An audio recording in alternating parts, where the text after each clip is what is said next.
Hello. So I was debating about making this video about Merlin for a while. I mean, there's just so much I want to do and say that marrying myself to one topic seemed impossible. That's when my philosophy teacher decided to make the choice for me by giving us an assignment to analyze a piece of media. Merlin is a show I have major moral problems with, and one of them in particular fits this class perfectly. So here I am, talking about an 11-year-old show mostly known for gay baiting, and the trolley problem. So for those that don't know, Merlin is a show about, well, Merlin. You know, the old wizard guy from the Arthurian legends. Only now he's a young warlock who's destined to protect Prince Arthur and help him be the greatest king ever, or something. Honestly, the general concept isn't that important. What is important, though, is Camelot, specifically Camelot's laws on magic. In this version of the story, Camelot has outlawed sorcery in all forms. The king himself created this law. Why do you ask? Well, I'll explain. You see, Uther, who was the king, wanted an heir, but his wife couldn't have kids. So he asked the sorceress for help, in which she told him that in order to create a life must be taken. Uther still insisted because he's selfish and assumed that this life taken wouldn't affect him.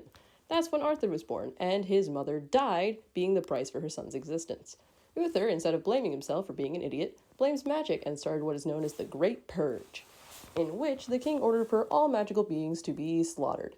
His exact list of crimes is unknown, however, some include raiding peaceful druid camps and killing all those present, drowning children accused of sorcery, literal torture in one case, killing all but 2 dragons out of the entire species, and hundreds of executions through beheading and burning people at the stake. Now, I know that was a lot to take in, but unfortunately, we're not done, because now I need to provide a teeny bit of context on magic. You see, magic in the show is often assumed as coding.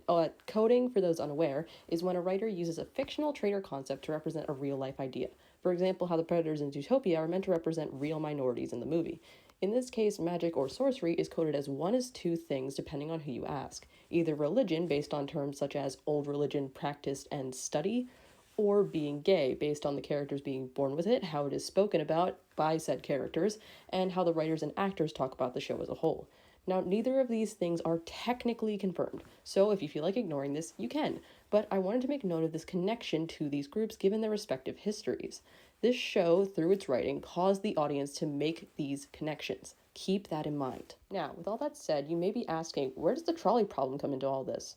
Well, here it is. You see, with all I've said revolving around Uther and magic, you'd probably expect for the main villain of the show to be Uther, especially given what I've listed wasn't even all of his crimes. But you'd be wrong. In fact, the main goal of most episodes is to save Uther from magic users who wish to cause him harm. That's right, Merlin, our protagonist's main goal is to protect a genocidal tyrant who would have him killed if he ever revealed himself to have magic. This, my friends, is where the trolley problem comes into play.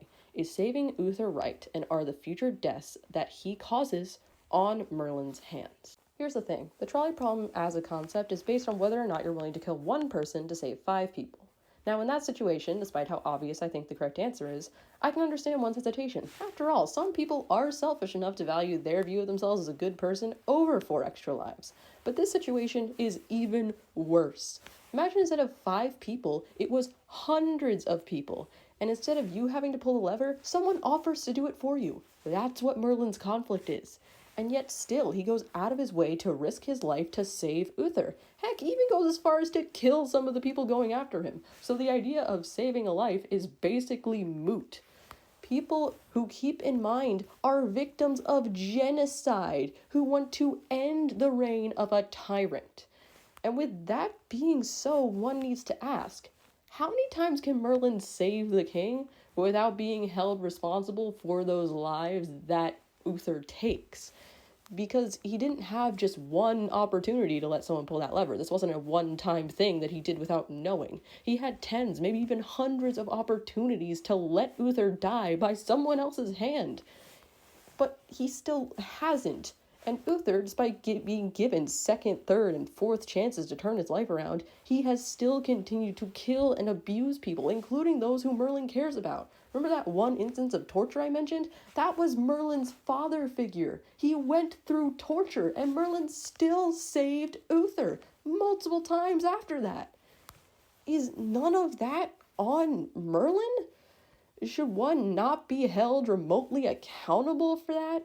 For allowing the genocide of innocent people to continue for years longer than necessary? According to the show, the answer is yes. Merlin is the hero. He's doing what's best. According to the writers, victims of tyranny just need to suck it up, stay hidden and silent, because standing up against genocidal, horrible people means you're the villain in this universe. And the only heroes are the ones who protect those in power. And if that doesn't relate to philosophy at all, I don't really know what does.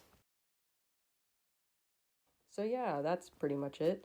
I mean, I could rant about this for hours, but I feel as though I wouldn't be able to make that into an acceptable school assignment.